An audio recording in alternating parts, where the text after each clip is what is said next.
Hello dear. आज हम अपना नया चैप्टर करेंगे, कैश बुक। आप लोगों ने जर्नल फिनिश कर लिया, लेजर भी फिनिश कर लिया, तो अब बारी आती है बच्चों कैश बुक की। कैश बुक में हमें सिर्फ इतना ध्यान रखना है बच्चों कि हमारे पास कैश में बैलेंस कितना, ठीक है ना। तो बेसिकली इसमें बहुत बड़ा चैप्टर नहीं है, बहुत सारे कॉन्सेप्ट नहीं है, छोटा सा कॉन्सेप्ट है, उसको माइंड में सेट करके क्वेश्चन करना। बट बच्चों इसमें दिक्कत कहाँ आती है? लैंग्वेजेस में। वो लैंग्वेज में कंफ्यूज करेगा और आपको पता ही नहीं चलेगा कि करना क्या। बट हम इसको बिल्कुल बेसिक से एडवांस लेवल तक ले जाएंगे, तो आप बिल्कुल भी टेंशन मत लेना, ठीक है ना। तो आज हम क्या सीखने वाले हैं अपने लेक्चर में? हमारा चैप्टर है कैश बुक, और कैश बुक में जो बच्चों हमारे पास सिलेबस है वो है single column cash book, double column cash book और पेटी कैश बुक। हमारे को तीन टाइप की कैश बुक सीखनी है। जब हम डबल और पेटी कैश बुक में आएंगे मैं उसके बारे में चर्चा करूंगा आप लोगों से। बट आज मेरा जो कॉन्सेप्ट है वो है सिंपल या सिंगल कॉलम कैश बुक।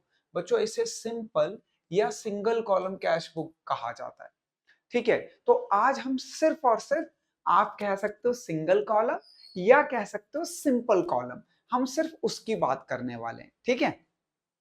तो सिंगल कॉलम कैश बुक का बच्चों फॉर्मेट कुछ इस प्रकार का होता है, ठीक है। ये है उसका फॉर्मेट।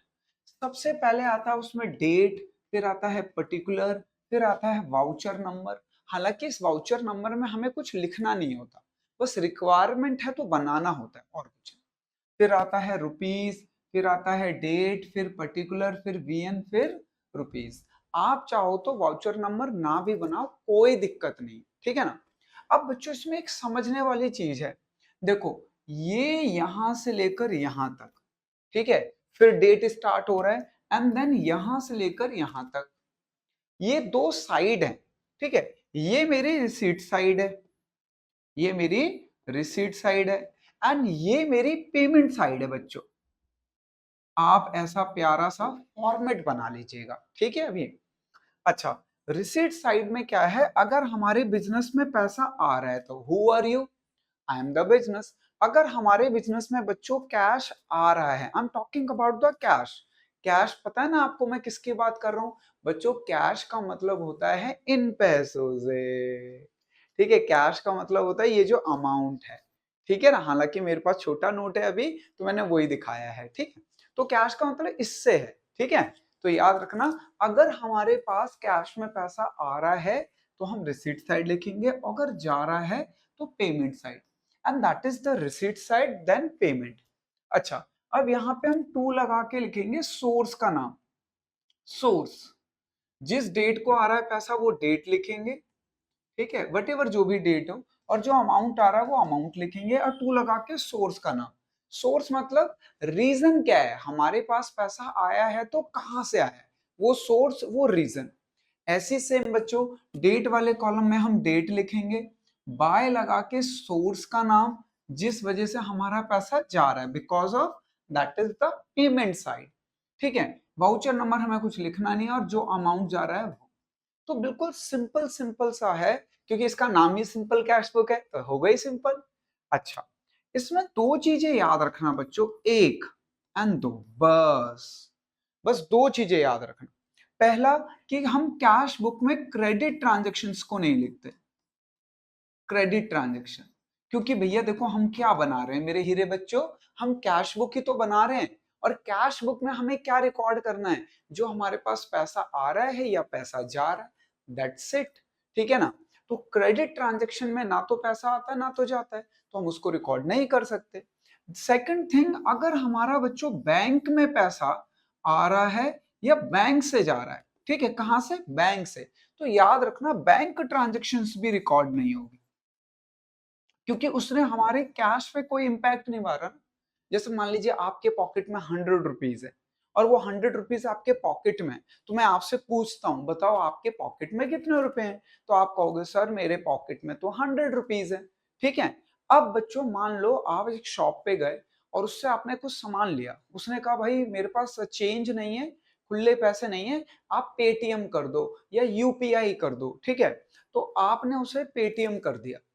अब पेटीएम में क्या हुआ कि बैंक से आपका पैसा रिड्यूस हुआ, कैश तो आपके पॉकेट में 100 पहले भी था, अभी भी है, तो कैश पे इंपैक्ट नहीं आया।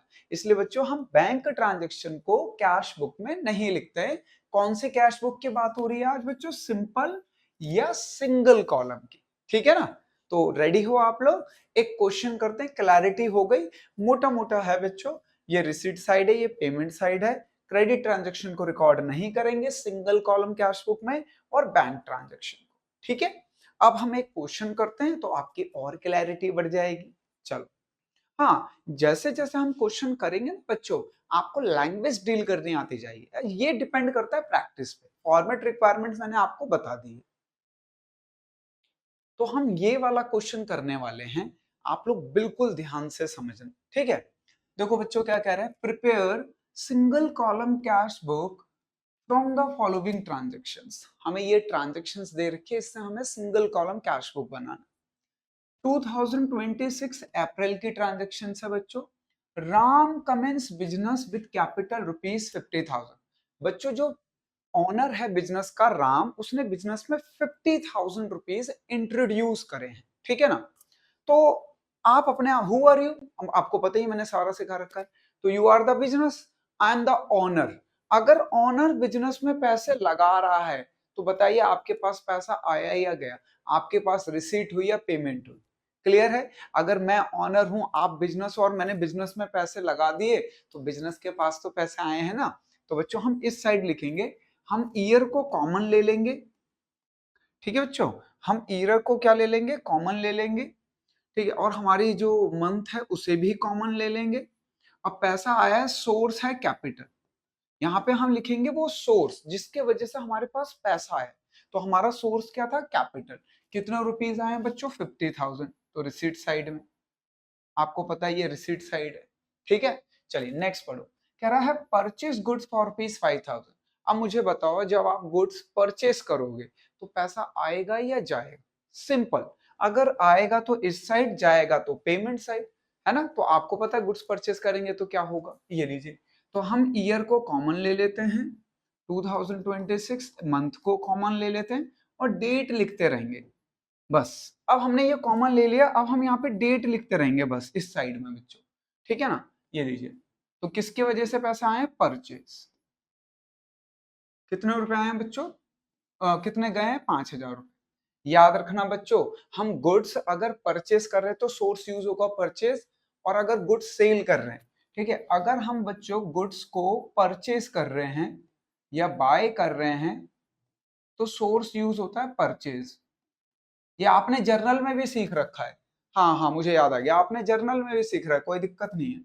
और अगर हम गुड्स सोल्ड कर रहे हैं या सेल कर रहे हैं तो बच्चों सोर्स यूज होता है सेल्स, ठीक है ना? तो ये तो मैंने आपको पहले भी करा रखा है, ठीक है? चलो आगे बढ़ते हैं। उसके बाद कह रहा है बच्चों 3 तारीख को रेंट पेड। अब जब हम रेंट पे करेंगे तो ऑब्वियसली पैसा जाएगा, बाय रेंट, है ना? कितने रुपए गए बच्चों हमारे? 2,000। चलिए नेक्स्ट, क्लियर है यहां तक? Next, salary paid to employ.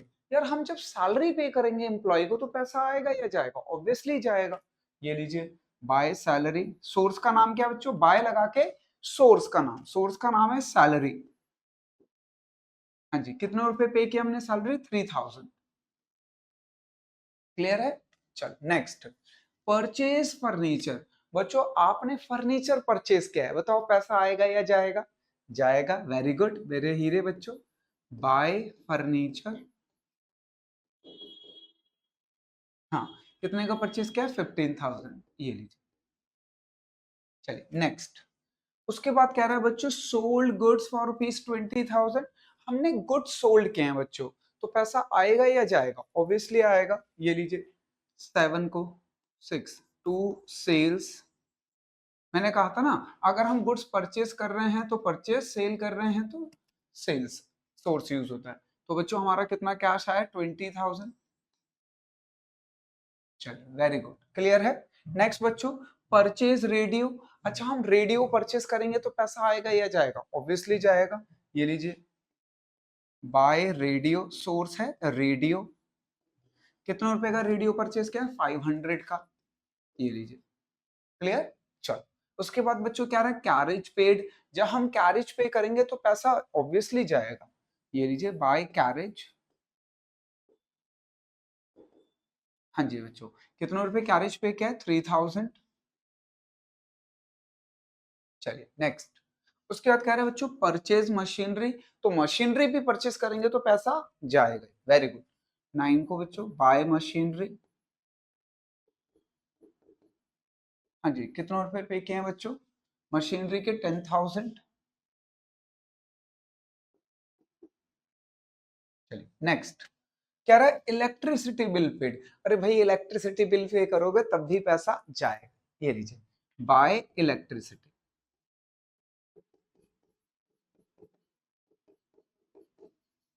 हाँ जी, इलेक्ट्रिसिटी के आपने 2000 पे किया है बच्चों। ये लीजिए, खत्म क्वेश्चन। सारे के सारे ट्रांजेक्शन हमने डील कर ली।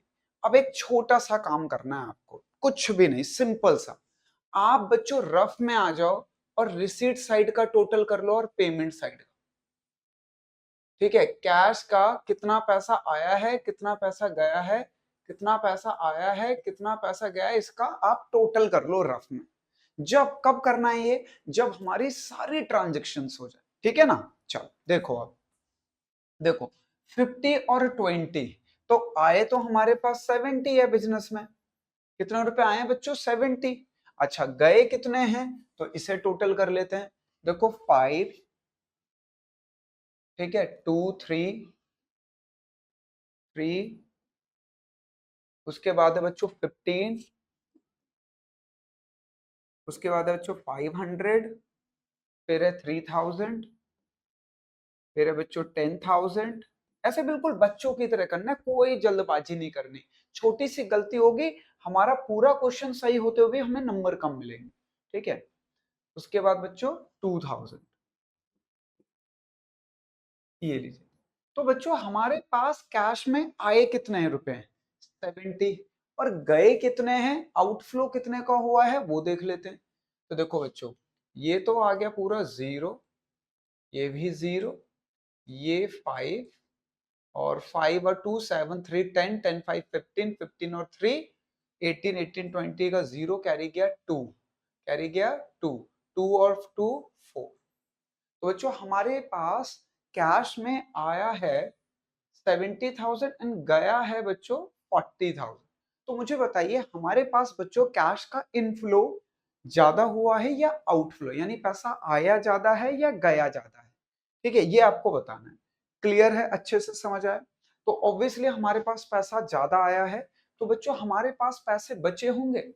रिमेनिंग बैलेंस, हमारे पास रिमेनिंग बैलेंस कितना है ये बता सकते हो आप, रिमेन बैलेंस, रिमेनिंग बैलेंस कैसे बता सकते हो आप, मुझे बताओ। हमारे पास कितना पैसा बचा, कमेंट करो, बताओ, फिर मैं बता दूं। अब हमारे पास आप देखो, ये हमारा रिसीट है, पैसा आया है, ये हमारा पेमेंट है, पैसा गया है। तो बचाओ मेरे पास रिमेनिंग बैलेंस कितना बचा। ऑब्वियसली बच्चे कहेंगे कि भाई 70,000 में से 70,000 में से आप सर 70,000 में से 40,500 माइनस कर दो। तो ये आ गया हमारा रिमेनिंग बैलेंस। मैंने इसको शॉर्टकट में आर भी लिख दिया। ठीक है ना, रिमेनिंग बैलेंस ऐसे निकालते हैं, जो हमारे पास रिसीट हुआ उसमें से पेमेंट माइनस कर दो। तो चलो माइनस कर देते हैं, 0,0,5,9,6 में से 4 गया 2, ये ली। तो बच्चों हमारे पास रिमेनिंग बैलेंस बचा 29,500। ये रहा रिमेनिंग बैलेंस। अब ये रिमेनिंग बैलेंस लिखना कहाँ होता है, पेमेंट साइड। पेमेंट साइड लिखना होता है बच्चों, ठीक है ना।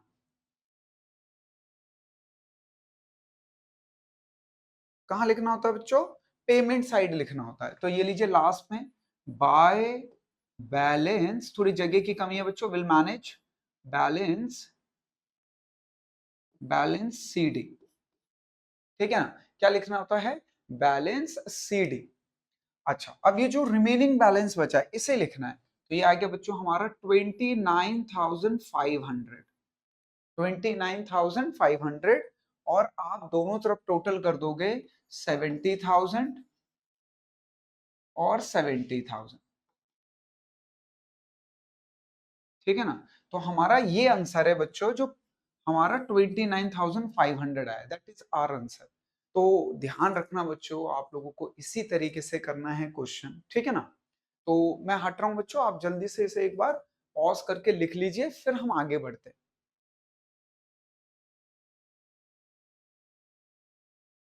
चलो आगे बढ़ते हैं बच्चों, ठीक है।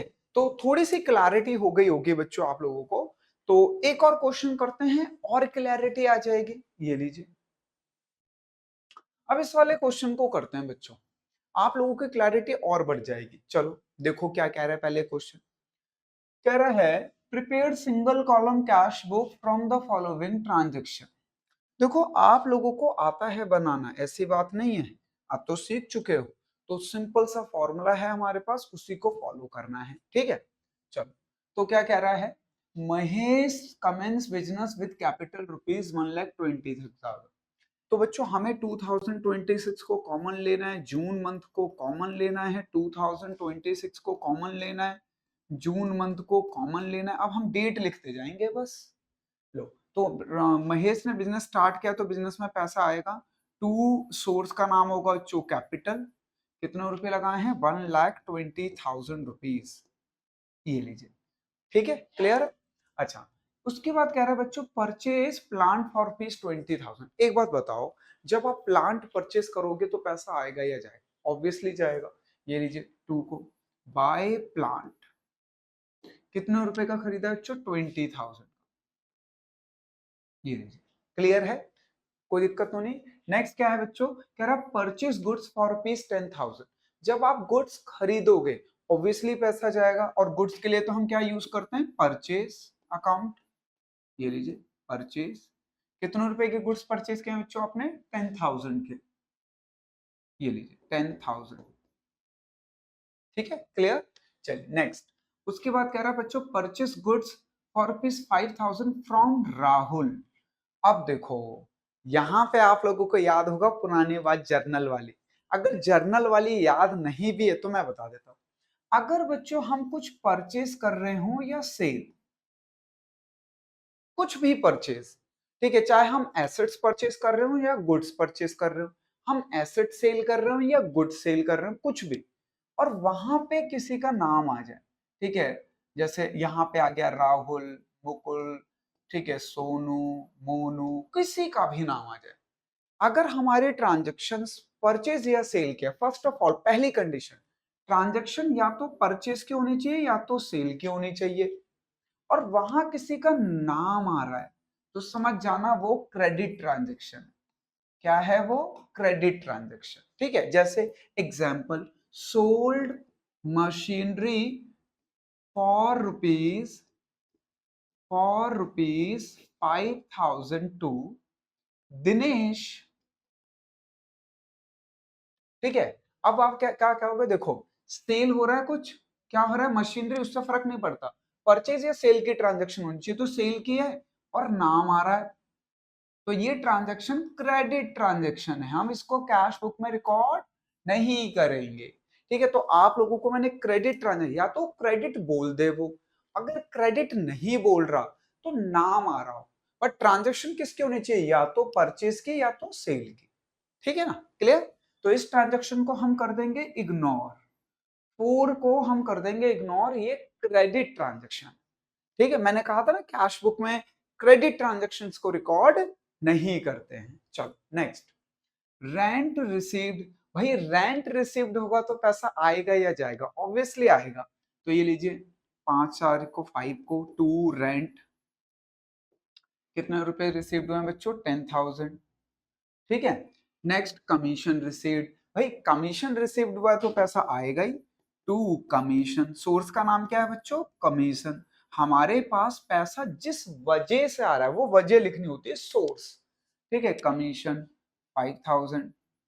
चलिए next, insurance paid by bank.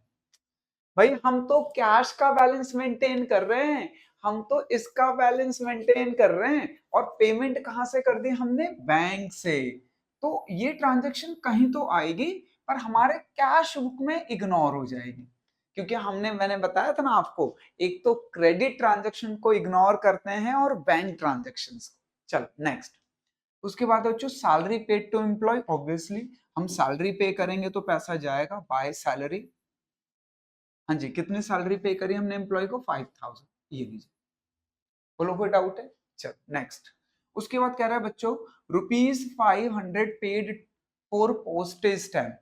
Postage stamp मतलब लेटर वगैरह, कोई कोरियर वगैरह भेजा होगा उसे पोस्टेज स्टैम्प कहा जाता है अकाउंट्स के लैंग्वेज में, ठीक है।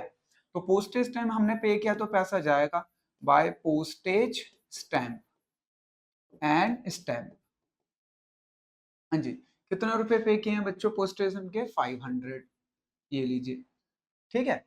नेक्स्ट कह रहा है फ्रेट पेड ₹1500। फ्रेट पे किया यानी ट्रांसपोर्ट का कोई खर्चा पे किया तो पैसा जाएगा बाय फ्रेट। कितना रुपए पे किए हैं बच्चों? फ्रेट के पे किए हमने 1500। ये लीजिए। नेक्स्ट कह रहा है लीगल एक्सपेंसेस पेड। आपने कुछ लीगल खर्चे पे किए, ये लो बाय लीगल एक्सपेंस। सोर्स का नाम क्या है? Legal expense. और कितने रुपए पे किए? 2000। चलिए नेक्स्ट कह रहा है सोल्ड गुड्स। अब गुड्स सोल्ड करोगे तो कैश आएगा ही बच्चों हमारे पास। ये लीजिए टू सेल्स 5000। क्लियर है? क्लियर है? ठीक है ना। तो अब बच्चों मैं आप लोगों को ना इसको सॉल्यूशन करके दिखा रहा हूं, ध्यान से समझ, ठीक है। बिल्कुल ध्यान से समझना, आपको आ जाएगा।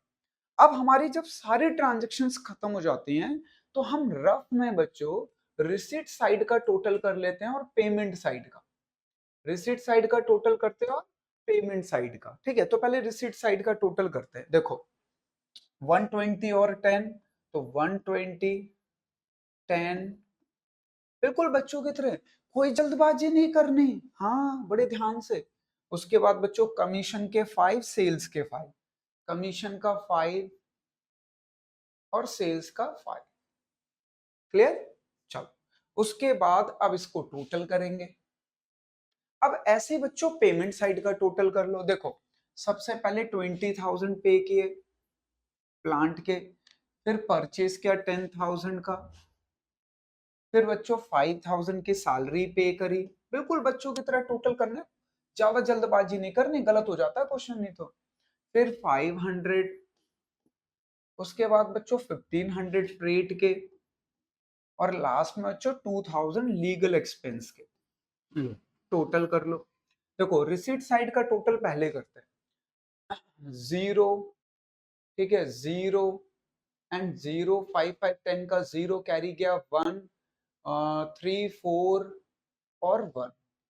ये लीजिए, तो ये तो आ गया बच्चों हमारा 1,40,000 टोटल। अब ऐसी पेमेंट साइड का भी कर लो। 0 0 5 5 10 का 0 कैरी किया, 1 5 1 6 7 8 9 और 2 और 1 3। तो बताओ बच्चों हमारे पास कैश आया ज्यादा है या गया ज्यादा है? ऑब्वियसली हमारे पास कैश ज्यादा है। अब मुझे आप लोग एक सिंपल सी चीज बताओ, मैं कैसे पता लगा, ठीक है, कि मेरे पास रिमेनिंग बैलेंस क्या है? रिमेनिंग मनी, रिमेनिंग बैलेंस, मेरे पास कितने पैसे बचे हैं, ये मैं कैसे पता लगाऊं? आप कमेंट करके जल्दी से बताओ कैसे पता लगाऊं बच्चों। देखो अब सारे समझदार बच्चे कहेंगे सर रिसीट साइड है ना, जो जो हमारा पैसा आया है उसमें से जितने पैसे हमारे गए हैं उन्हें आप माइनस कर दो। बिल्कुल सही बताया। अगर हमारे पास जो पैसे आए हैं उसमें से अगर मैं गए वाले पैसे माइनस कर दूं तो हमें पता चल जाएगा हमारा रिमेनिंग बैलेंस कितना है। देखो 0 0 0, 10 में से 9 गया 1, 3 में से 3 गया 0, 1 का 1। तो ये हमारे पास रिमेनिंग बैलेंस बचा है बच्चों 1,01,000। अब ये रिमेनिंग बैलेंस कहां लिखते हैं, बहुत ध्यान से देखना। रिमेनिंग बैलेंस बच्चों हम पेमेंट साइड लिखते हैं बैलेंस सीडी करके, ठीक है। इसकी फुल फॉर्म होती है, हम बैलेंस कैरिड डाउन कहते हैं इसे। क्या कहते हैं? Balance carried down, balance carried down, ठीक है, ऐसे लिखते हैं पूरा तो। बट हमने अपने इसमें कैश बुक में शॉर्टकट में लिख देते हैं balance CD. Balance carry down, ये प्रेजेंट करता हमारे क्लोजिंग बैलेंस को या बचे हुए पैसों को, that is the our remaining balance, and our remaining balance is 1,01,000। तो हमारा रिमेनिंग बैलेंस है बच्चों 1,01,000, ये लिख दे। अब आप दोनों साइड को फिर से इक्वल कर लो, ठीक है, टोटल कर लो फिर से।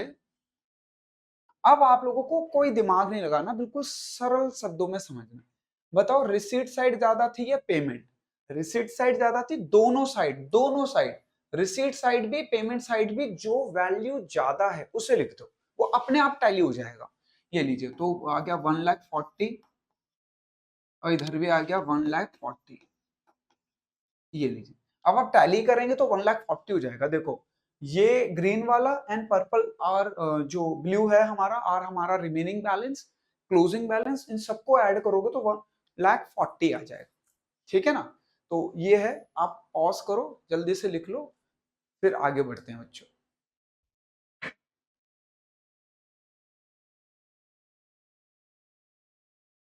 ठीक है, तो बच्चों हमारा ये क्वेश्चन कंप्लीट हो गया है। अब हम नेक्स्ट क्लास में अपना अगला क्वेश्चन करेंगे, और आप लोग प्लीज वर्कशीट के क्वेश्चन करना, ताकि आप लोगों की क्लैरिटी बढ़ जाए। ठीक है ना? तो नेक्स्ट क्लास में मिलेंगे बच्चों। जय हिंद।